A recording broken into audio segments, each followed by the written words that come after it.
Bahati mbaya ni kwamba watu wamekuwa wakitafuta pesa ya kula leo tu na kesho hajui atafanya vipi.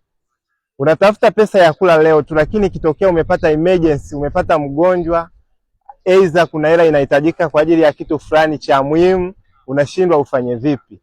Ukiwa na maisha ya namna hiyo huwezi toboa katika dunia ya leo.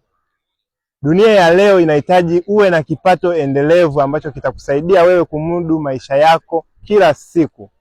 Kipekee nimekuwa nikiwasaidia watu wenye maisha kama wewe, wenye maisha ambayo anatafuta hela ya kula leo tu na kesho hajui inakuwa vipi. Nimekuwa nikiwasaidia kwa mtaji wa 195,000, wamekuwa na uwezo wa kufanya biashara ambayo inamuingizia kipato cha 100,000 hadi 400,000 kwa wiki, na wameweza kumudu maisha yao na kubadilisha maisha yao kiujumla na kufikia ndoto zao kiurahisi sana. Chukua namba yangu kwenye bio, nitafute, nitakuelekeza ni biashara gani.